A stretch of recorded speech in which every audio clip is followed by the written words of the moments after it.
Olá, amigos. Bem-vindos para mais um encontro, uma palestra no Centro Espírita Amor e Caridade. Hoje estamos recebendo Osmar Silva, que nos trará mais um tema sempre apropriado do Evangelho, com os esclarecimentos da doutrina espírita, para nos apresentar. Antes de passarmos a palavra a Osmar, convido todos a elevar o pensamento em prece. Pai de amor e bondade, nos reunimos uma vez mais nessa casa com o propósito do estudo do Evangelho de Jesus, com os esclarecimentos que nos traz a doutrina espírita.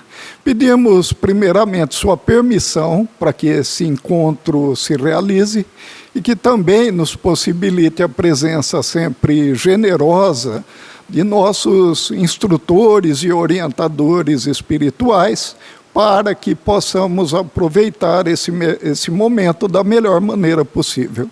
Que Jesus, nosso Mestre, nos ampare uma vez mais nesse propósito. Que assim seja. Osmar, a palavra é sua. Olá, bem-vindos a todos. Muito obrigado, Maurício, pela sua apresentação. Muito obrigado também ao Centro Espírita Amor e Caridade pela oportunidade que me dá de mais uma vez estar aqui, conversando com vocês sobre esses temas do Evangelho que são tão caros aos nossos corações. Hoje, o nosso tema escolhido é Amai os vossos inimigos. Talvez nenhum ensinamento, nenhum mandamento de Jesus seja tão difícil para a gente cumprir como esse de amar os vossos inimigos. Há mesmo as pessoas que sinceramente acham que é até impossível poder cumprir esse mandamento de Jesus. A gente considera muito fácil amar aqueles que a gente ama, né? Aqueles com quem a gente convive, aquela nossa família, os nossos amigos mais íntimos, né? Mas é muito difícil a gente amar aqueles que, clara ou sorrateiramente, procuram nos prejudicar. São aqueles a quem a gente chama de inimigos. Mas Jesus nos ensinou a ser diferentes. E Ele nos disse que a gente deve amar também os nossos inimigos, porque não é vantagem amar só os amigos. Se até as piores pessoas conseguem amar aquelas pessoas que amam, que os amam de volta, nós, que nem somos tão ruinzinhos assim, nós também precisamos ir um pouquinho mais longe e amar também os nossos inimigos, por mais difícil que isso seja. E se é difícil para nós hoje, vocês imaginam então como era difícil na época de Jesus. Há 2000 anos ele encontrou um mundo onde o normal era odiar, não era amar. O normal era sempre ter o ódio aos seus inimigos. E esse era um comportamento perfeitamente aceitável pela sociedade, pelos líderes religiosos, né? por todos, enfim. Jesus trata desse tema numa passagem citada pelos evangelistas Lucas e Mateus, que, segundo esses dois, ele se dirigiu ao povo dizendo assim: ouvistes o que vos foi dito, amarás o teu próximo e odiarás o teu inimigo. Vejam, e odiarás o teu inimigo, era assim que eles ensinavam as pessoas na época. Há outras versões disso aqui, né? Aquela versão, por exemplo, que fala assim: vós ouvistes o que vos foi dito, olho por olho e dente por dente. É a famosa lei de Talião, como vocês bem sabem, né? Então, lá no tempo de Jesus, as pessoas já eram ensinadas a amar ao próximo. Que bacana, né? Mas as pessoas também eram ensinadas a odiar os seus inimigos. Para eles, essa parecia ser a resposta mais sensata a dar nos momentos de conflito, né? Segundo São Mateus, lá no capítulo 5, 43, 44. Mas vejam, isso era totalmente incompatível com o que Jesus queria para nós, com a mensagem de paz, de amor que Ele veio trazer para nós. Ele queria nos ensinar a prática do perdão, a prática do amor. E Jesus, então, lança um desafio radical para a humanidade: amar os vossos inimigos. Então Jesus mudou aquela frase e completou a frase de forma diferente e ficou assim: ouvistes o que foi dito, amarás o teu próximo e odiarás o teu inimigo. Aí Jesus completa: eu, porém, vos digo, amai os vossos inimigos e orai pelos que vos perseguem. Evangelho, capítulo 12, e Mateus, capítulo 5, versículos 43 e 48, e Lucas também. Vocês notaram que isso deu um sentido completamente diferente àquela frase? Ficou bem radical, não ficou? Talvez tenha ficado radical demais até para aqueles tempos tão sombrios que era quando Jesus chegou aqui na Terra. A humanidade na época era muito ignorante em muitos sentidos. Na época, era super normal e talvez até mesmo esperado que se devotasse um ódio normal aos inimigos. Amar e demonstrar amor era considerado um sinal de fraqueza, talvez até mesmo um pouquinho de ingenuidade. Naquelas sociedades ainda tão primitivas, era normal fazer justiça com as próprias mãos e retribuir o mal com o mal. Se possível, até retribuir o mal numa escala maior do que aquele que foi infligido para a pessoa. A lei de talião, olho por olho, dente por dente. Isso porque o que predominava naqueles tempos, então, era realmente essa aí, olho por olho, dente por dente. Vocês lembram disso aí? E lá no Antigo Testamento, nós vamos ver citada essa lei de talião, olho por olho, dente por dente, várias vezes. Né? Muitas vezes, no mínimo 3 vezes, a gente vai encontrar essa lei de talião com o complemento: odiai os vossos inimigos. Mas a gente não encontra nenhuma vez no Antigo Testamento a frase: amai os vossos inimigos. Interessante isso aí, né? Então, o mais interessante também é que tem uma passagem bastante bacana, que eu acho bacana, e ao mesmo tempo muito contraditória no Antigo Testamento. Lá tem uma frase que diz assim: não procurem vingança, nem guardem rancor, aspas, contra alguém do seu povo, mas ame cada um o seu próximo como a si mesmo. Então eu falei que era bacana, era contraditória. Bacana porque ela prega o amor, ensina a não procurar se vingar, a não guardar rancor. Mas ela é contraditória no sentido que, segundo os escribas ensinavam, o próximo só poderia ser alguém do seu povo. E, portanto, todo esse amor, toda essa compreensão, só se aplicava a outro judeu. E daí aconteceu que os fariseus, o próprio povo, acabou interpretando mal essa frase e acrescentou mais um pedacinho: e odiarás o teu inimigo. Não procurem vingança, nem guardem rancor contra alguém do seu povo, e odeie o teu inimigo.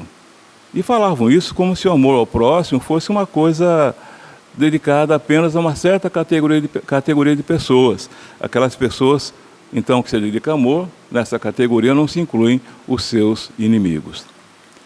Sendo assim, as pessoas entendiam que tinham permissão para odiar aqueles que não faziam parte do seu grupo, da sua raça, do seu país, do seu povo, né? E já que estava liberado, aproveitavam então para odiar a todos os povos que não eram judeus. Os gentios, por exemplo, os gentios eram todos aqueles que não eram israelitas, né?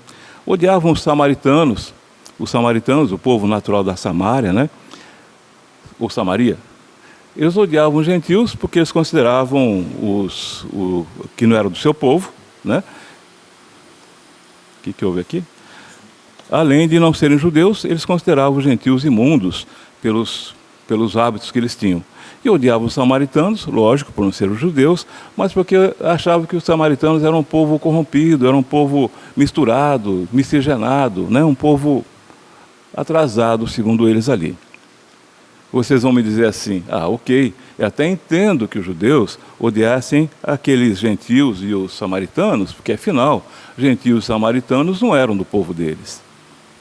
Pois é, dá para entender, mas não dá para entender o seguinte: eles odiavam também outros judeus que não alcançassem o seu padrão de justiça.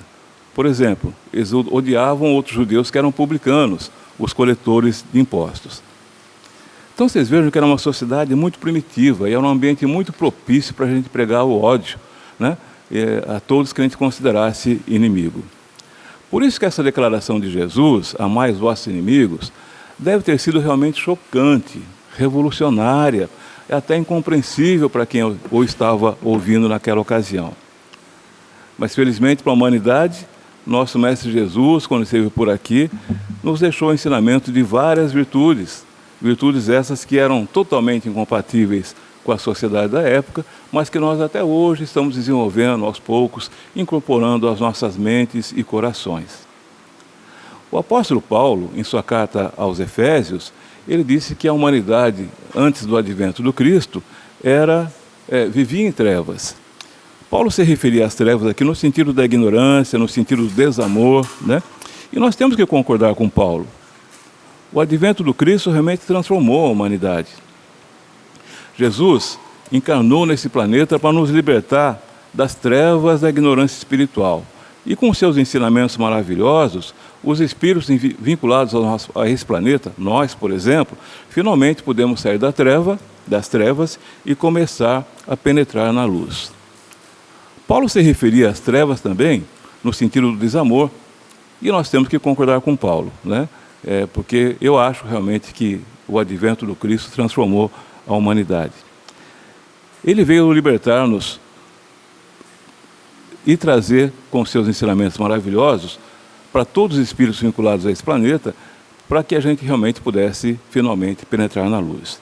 Nos apresentou um Deus, um Pai amoroso, que não pune, que não castiga, mas que ama seus filhos e que não deve ser temido e sim amado como Ele nos ama também. Nos apresentou um Deus que nos ama incondicionalmente e que não vai nos amar menos por causa de nossas falhas, das nossas infidelidades, por causa de nossas ofensas. Jesus, pelo exemplo dos seus atos, das suas palavras, Ele revolucionou o alcance do entendimento dessa frase: amai os vossos inimigos. De que maneira? Estendendo-o por toda a humanidade, por todos os seres humanos. Por causa dele, por causa de Jesus, nós entendemos hoje que qualquer pessoa, independente de suas qualidades humanas ou morais, da sua raça, do seu povo, das suas condições sociais, é uma pessoa digna de ser amada por todos nós. Pois bem, praticar a lei do amor, como Deus a quer e como Jesus nos ensinou, para a gente conseguir isso aí, é necessário que pouco a pouco a gente comece a amar indistintamente a todos os nossos irmãos. E, meus queridos, essa é uma tarefa longa e complicada. Como é possível nós reagirmos com amor à raiva que brota assim de uma forma tão espontânea de um coração ferido? Pela traição, porque fomos enganados, porque fomos ofendidos. Como a gente pode oferecer outra face como Jesus nos pediu? É nesses momentos que o nosso instinto fala mais alto, não é assim? E o instinto manda muito, e mandou muito mais. Nós sabemos que no início do nosso desenvolvimento, nós tínhamos apenas instintos. Mas nesse atual estágio de evolução que nós nos encontramos agora, a humanidade já está numa fase um pouco mais avançada na nossa caminhada evolutiva. Essa fase mais avançada faz com que nosso instinto seja gradativamente substituído pela sementinha do amor, pelo germe do amor. Então, na época de Cristo, não é que as pessoas não conseguissem amar. As pessoas até conseguiam amar, mas todo o carinho, todo o cuidado, todo o desvelo eram reservados apenas para os familiares e para os amigos. Para os demais, para os que considerassem inimigos, os rigores do ódio e os rigores da vingança. Vocês imaginam, então, como era essa maneira de viver, gerava tantos problemas para as vidas, para as almas, para o futuro, né? É possível que até hoje, 2000 anos depois de Cristo, né, a gente ainda tenha alguns inimigos que nós fizemos naquela época, ou talvez ao longo das nossas encarnações. Aquela tal da lei do talião que nós falamos há pouco, até que foi útil em um certo momento da humanidade, até para poder moderar a agressividade, né, todo aquele ódio e tal, mas agora ela é desproporcional. Se a gente for aplicar a lei do talião hoje na nossa vida, a gente vai gerar uma cadeia de agressões sem fim, vai gerar reações cada vez mais complicadas, mais violentas, e vão causar grandes males a nós e também para a humanidade.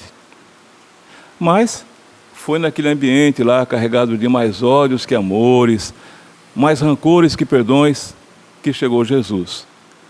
Aos olhos daquele mundo, e por que não dizer até do nosso mundo de hoje, né, a mensagem de Jesus era algo revolucionário, que parecia até mesmo um contrassenso. Amar os vossos inimigos? Porque na maioria das vezes, nós damos sempre prioridade para aquele que amamos, nós rezamos por aqueles que nos são mais queridos, nós ajudamos aqueles que de uma maneira ou de outra nos recompensam, nos aproximamos daquele que nos identificamos. mas amar os nossos inimigos? Pois é, Jesus vem nos convidar a fazer algo bem diferente e muito mais exigente. Tenham amor aos vossos inimigos e peçam a Deus por aqueles que vos perseguem. Radical? Muito. E é esse o caminho da perfeição. É esse o desafio que Jesus nos apresenta em cada dia de nossas vidas. Mas parece um pouco estranho, né? A gente falar de inimigos nos dias de hoje. Nós não estamos mais no tempo das cavernas, não estamos mais no tempo dos romanos, não estamos mais no tempo da Idade Média. Nós estamos no século XXI e vamos falar de inimigos? Ainda existem inimigos? Será que nós somos tão diferentes assim?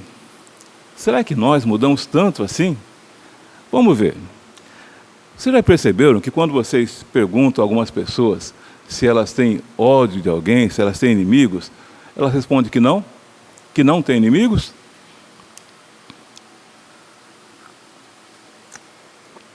Eu não acho que elas estejam mentindo, eu acho até que elas estão sendo sinceras, pois elas sinceramente acreditam na resposta que estão dando para nós. Porque elas entendem que não há ninguém que elas consideram como seu adversário, como seu antagonista, ou a quem elas hostilizam abertamente ou que sofram hostilidade. Só que essas mesmas pessoas que dizem que não têm inimigos, confessam frequentemente que têm mágoa de alguém, sofreu desilusão em relação a outras, né? Ou citam alguém que não lhes quer bem. E sempre assim, né? Alguém que não me quer bem, não alguém que eu não quero bem, né? Porque é sempre eu que tenho inimigos, não eu que sou inimigo de alguém. Só que essas mesmas pessoas, então, garantem que por essas pessoas elas só sentem indiferença. Estranho, né?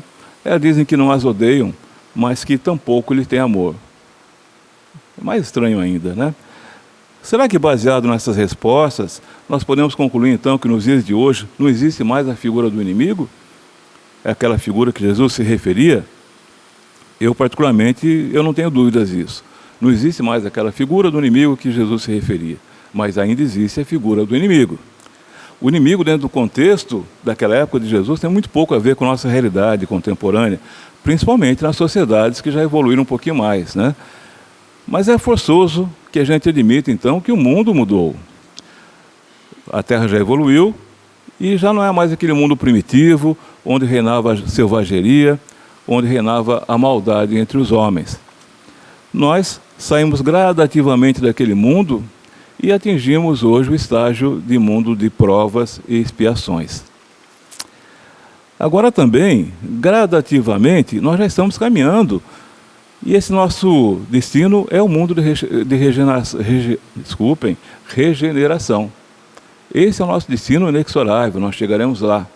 Talvez, você pode me dizer, que nós estamos caminhando a passos tão lentos. Sim, pode ser, mas estamos caminhando. E não se esqueça que o nosso tempo não é o mesmo tempo de Deus. Nós chegaremos a esse mundo de regeneração, é um destino inevitável, né? Isso não quer dizer que a maldade ainda não persista no nosso planeta. Sim, existe e persiste no nosso planeta.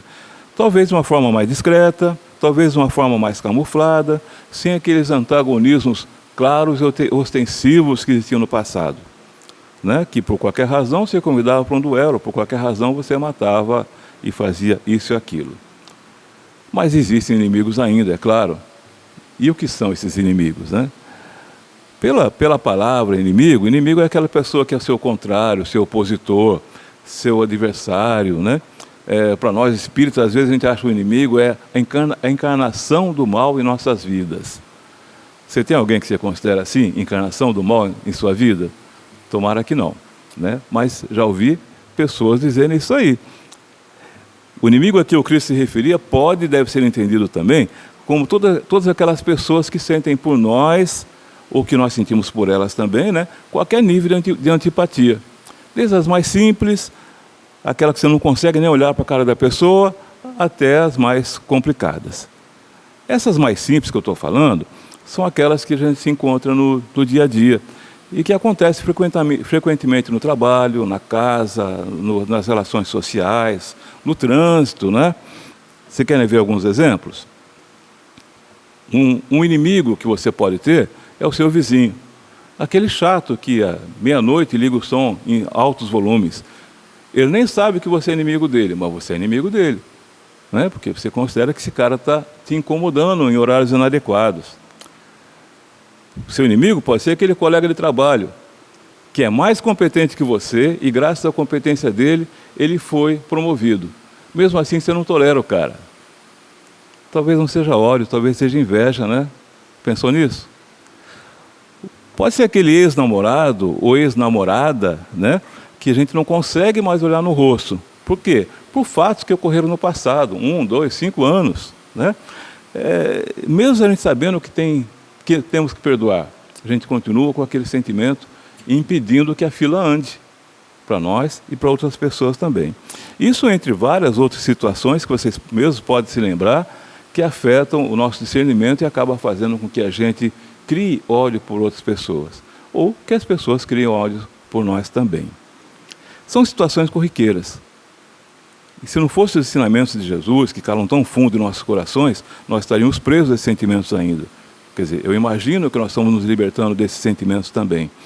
E quanto mais a gente aprende com as palavras de Jesus, mais a gente aprende que ainda há muito para fazer para a gente conseguir aprender a realmente amar os nossos inimigos.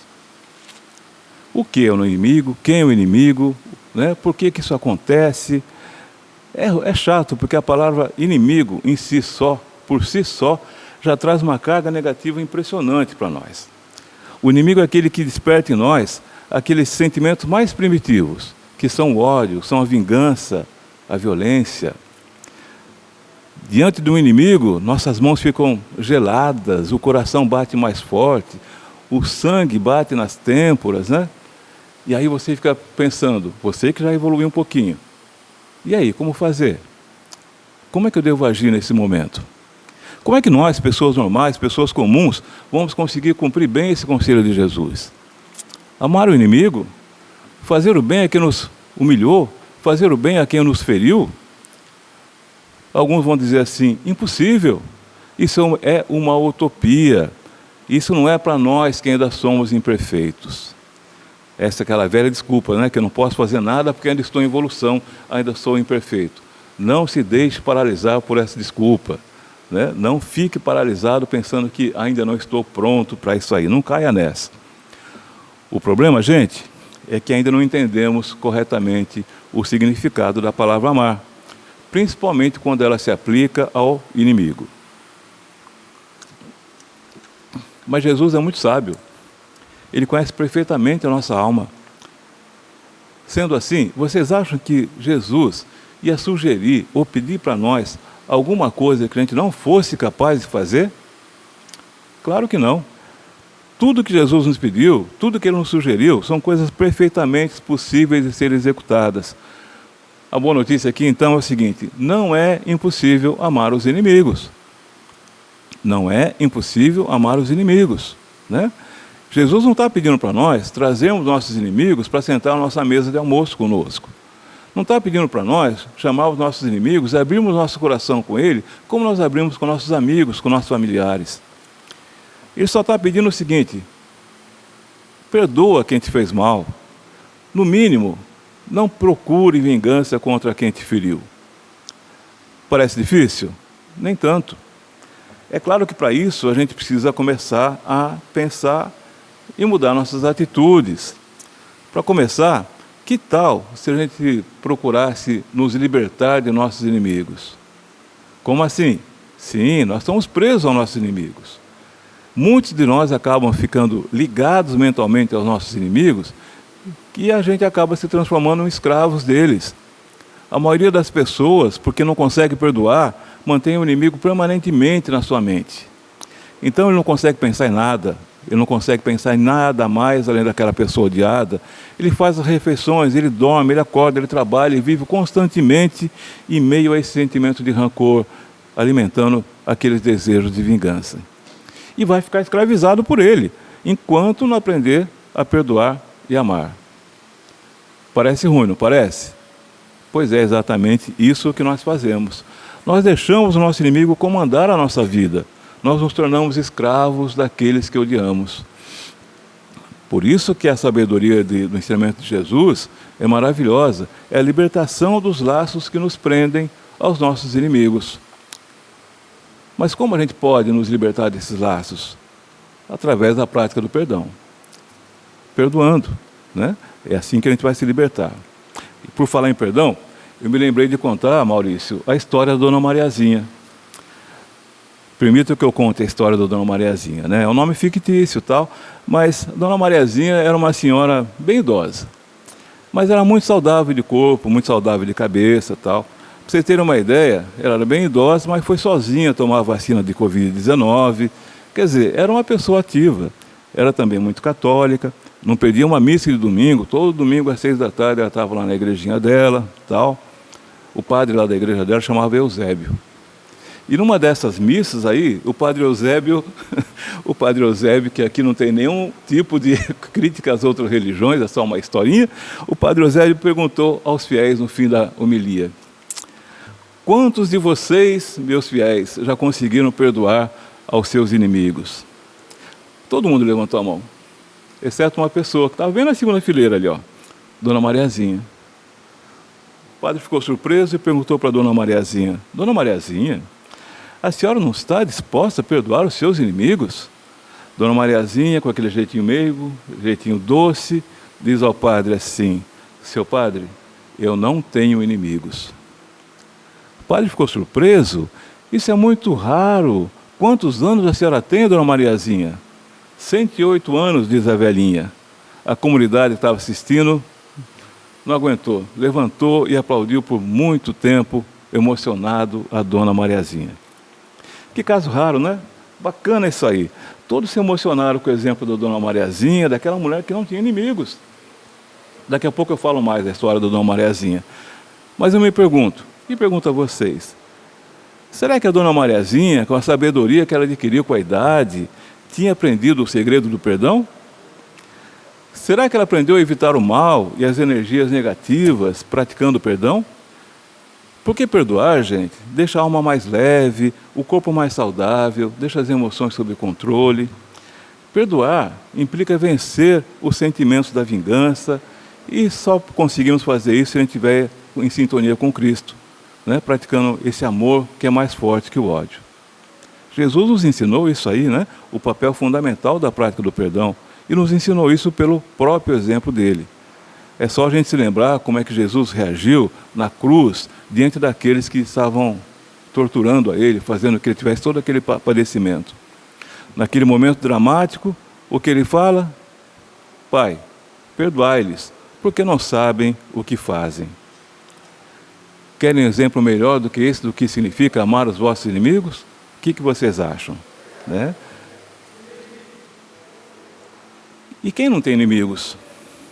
A não ser a Dona Mariazinha que eu acabei de falar, né? Mas a gente vai voltar a falar dela. Afinal, quem nós consideramos o nosso inimigo? Qual o papel que o nosso inimigo desempenha na nossa vida? Por que a gente não consegue amar certas pessoas, ou pelo menos que a gente não consegue tolerar algumas pessoas? Nós somos espíritas, estudamos o assunto, e a gente sabe que pela nossa vivência espiritual, nós podemos inferir, não quer dizer que isso é 100% dos casos, que o nosso inimigo de hoje é alguém que nós prejudicamos ontem. Não ontem no calendário, mas ontem nas nossas vidas passadas aí. E a gente amá-lo, né, pode significar a gente buscar uma postura diferente em relação a ele. Então, amar o nosso inimigo, gente, é compreendê-lo, é ter tolerância, mesmo quando de alguma forma ele continua praticando alguma ação que nos prejudica ou que nos maltrata, assim. Eu sei que não é uma tarefa fácil. Eu sei que a gente vai demorar um pouquinho para conseguir fazer isso aí. Até porque para praticar a lei do amor, como Deus quer, é necessário a gente aprender a amar a todos os irmãos. Quantos você ama hoje? Da sua casa, do seu trabalho, alguns amigos, toda a humanidade? Nós não chegamos nesse ponto ainda, tá certo? Então é uma tarefa longa, mas nós vamos conseguir, porque Deus quer que a gente consiga, né? E a lei do amor é o primeiro e mais importante mandamento da sua doutrina. Nós vamos conseguir também, porque é essa lei do amor, é ela que vai matar um dia o egoísmo, o orgulho. Não só o egoísmo pessoal, não só o egoísmo de família, não só o egoísmo de casa ou de nacionalidade. O meu egoísmo pessoal faz com que eu queira as coisas só para mim. O meu egoísmo familiar faz com que eu queira as coisas só para minha família. O meu egoísmo de nacionalidade, por exemplo, faz com que eu queira as coisas só para o meu país, em detrimento de todo o resto da humanidade. Daí surgem as guerras, os conflitos e assim por diante. Será que Jesus estabeleceu um limite para o próximo a quem devemos amar? Será que esse limite, então, é a nossa família? Será que é a nação? Não, é claro que não. O limite de Jesus é toda a humanidade, né? O limite de Jesus é infinito no seu amor. A gente vai chegar lá ainda. Nos mundos superiores, a gente já sabe que o que predomina lá naqueles mundos mais evoluídos é o amor recíproco que os espíritos têm um pelo outro. Nosso planeta também vai chegar lá. Nós estamos destinados a esse progresso, a uma transformação moral. E quando isso acontecer, também praticaremos aqui na Terra esse amor, essa lei sublime de Deus. Mas vamos ser práticos. Como é que nós devemos amar os nossos inimigos? Como eu falei, primeiro, desenvolvendo a capacidade de perdoar. Gente, aquele que não sabe perdoar não sabe amar. Aquele que não perdoa não consegue amar.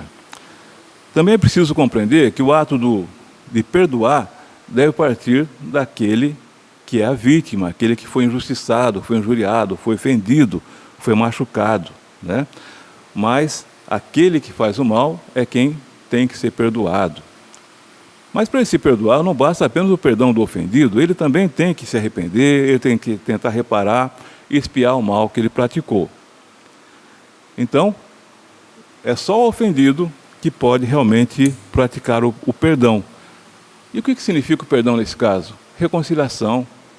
É voltar ao estágio anterior, antes do mal ter sido feito, né? Onde ainda não existia o ódio. Esse perdão, o grau de a gente poder,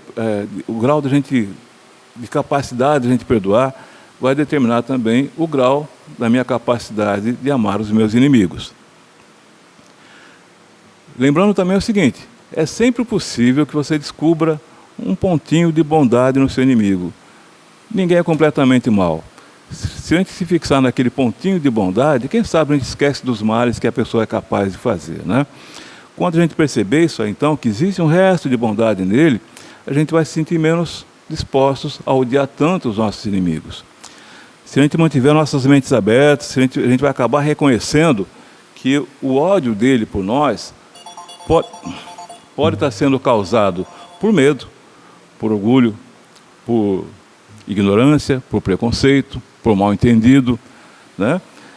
Então nós vemos também o seguinte, que mesmo com todos os seus possíveis defeitos, a imagem de Deus se mantém indelevelmente gravada naquele ser, como é gravada em todos nós também.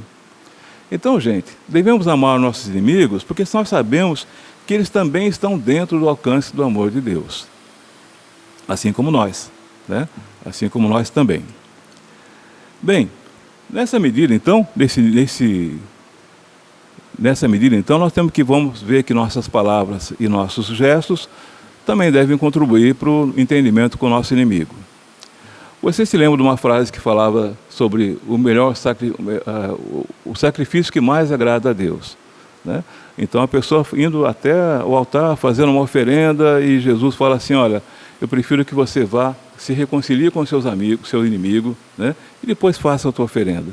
O sacrifício mais querido por Deus, mais gostado por Deus, então, é o sacrifício que você faz do seu orgulho, do seu egoísmo, do seu ódio, da sua vaidade, né?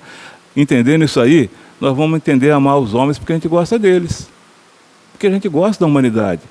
Não é porque os seus caminhos nos atraem, não é porque a gente possui qualquer centelha divina.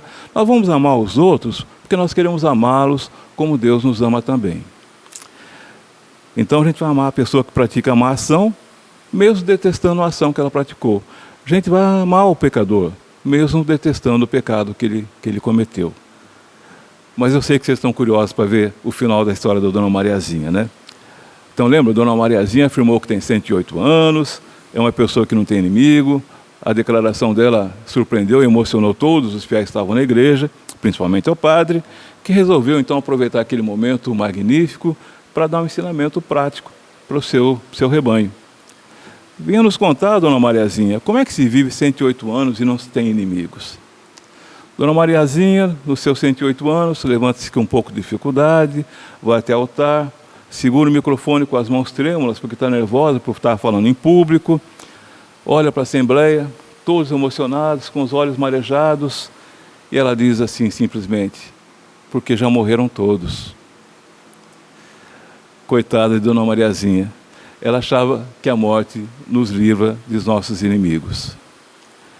Então eu acho que agora é hora de a gente lembrar que nossos inimigos podem estar encarnados ou desencarnados, e tanto um quanto o outro podem nos prejudicar. E tanto um quanto o outro merece o nosso perdão e merece o nosso amor também. E tudo o que falamos aqui hoje, gente, vale para as duas situações. Caridade e amor para com todos. Irá não só afastar os maus espíritos, encarnados ou desencarnados, vai impedi-los de fazer o mal, mas também vai induzi-los ao bem, contribuindo para a sua libertação espiritual. Nosso inimigo desencarnado, que pode estar querendo nos fazer mal, ele merece de nós amor, ele não merece de nós ódio, não merece de nós ressentimentos, ele precisa do nosso amor. A única forma de a gente quebrar aquele grilhão, aquela cadeia que nos aprisiona ao nosso inimigo, é através do amor. Uma boa coisa que a gente pode fazer por ele, por exemplo, é praticar o bem, ser um bom exemplo para ele. É perdoá-lo, assim como a gente pedir perdão também. Mas lembrem, eu aqui, com os meus amigos aqui da plateia, eu posso mentir para eles, mas eu não posso mentir para esse amigo ou inimigo desencarnado, ele vê meus sentimentos. Então, meu colega, minha irmã, meu irmão, quando perdoar o seu inimigo desencarnado, seja sincero. Isso vai ter valor, senão ele vai entender as suas intenções. E sempre dando um bom exemplo. Seria muito legal se um belo dia esse inimigo desencarnado olhasse para mim e falasse assim: caramba, não era desse cara que eu tinha ódio, esse cara é tão bom. Esse não é mais a mesma pessoa que eu encontrei há 500 anos, 200, 1000 anos. Olha que, eu acho que não vou mais odiar essa pessoa. Então, um bom exemplo também que você pode dar para ele vai talvez transformar a vida dele, a vida espiritual e a vida material, quando tiver a oportunidade de reencarnação.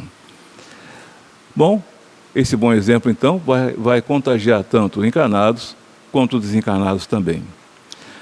Então, é assim que essa máxima, amai aos vossos inimigos, não fica, então, circunscrita ao círculo estreito da terra e da vida presente, mas vai se integrar na grande lei da solidariedade e da fraternidade universais.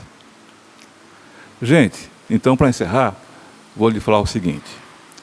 É claro que o Cristo não espera que você tenha pelo seu inimigo o mesmo amor que você dedica à tua família, aos teus amigos. Jesus apenas quer que nós nos afastemos nosso coração da mágoa, da infelicidade, do desejo de vingança, do ódio. Por isso que ele aconselhava a nós: orai pelo que vos ofendem. E nessas preces, e nas vossas preces, pedi a Deus que vos dê força para superar a ofensa divina. Que vos dê força para superar a ofensa vivida. Pedi também a Deus que vos ofereça a oportunidade de ser útil àquele que vos feriu. Se essa oportunidade surgir, de ser útil a quem vos feriu, não deixemos passar essa oportunidade de ser úteis e sermos bons. Gestos desse tipo fazem nascer na alma o sentimento da superação, da etapa vencida. Esse é um momento único, é um momento encantador, que vale a pena viver e que vai marcar para sempre a nossa caminhada espiritual. Jesus nos convida a amar os nossos inimigos e Ele sabe do que Ele está falando. Ele vê em nós a sementinha que um dia vai germinar e vai se transformar numa bela e frondosa árvore. Jesus sabe que nós somos capazes disso. Se não hoje, um dia.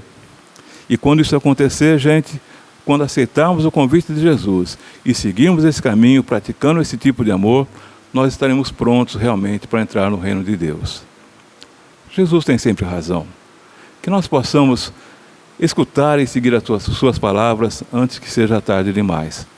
Que possamos também compreender que nunca seremos verdadeiros filhos do nosso Pai do céu sem que amemos nossos inimigos e oremos por todos aqueles que nos perseguem. Pensem nisso, reflitam e que Jesus nos proteja a todos. Muito obrigado pela sua audiência. Até a próxima, se Deus quiser. Chegamos ao final de mais um encontro. Agradecemos ao Osmar pela maravilhosa explanação do texto do Evangelho segundo o Espiritismo.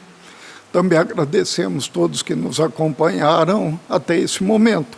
Como sempre fazemos, encerramos nosso encontro com uma prece, para a qual eu convido todos que nos acompanhem em pensamento. Agradecemos, Pai, pela grande oportunidade que nos foi oferecida, mais uma vez, de recebermos importantes esclarecimentos para que possamos refletir e aplicar em nossas vidas, tornando nossa caminhada melhor e mais fácil. Também aos bons espíritos que conosco estiveram nesse momento, sempre nos intuindo de maneira tão generosa, preocupados com o nosso bem-estar, com a nossa evolução. E a Jesus, nosso Mestre, em nome de quem nos reunimos, que uma vez mais esteve conosco e a quem rogamos que abençoe a todos nós. Que assim seja.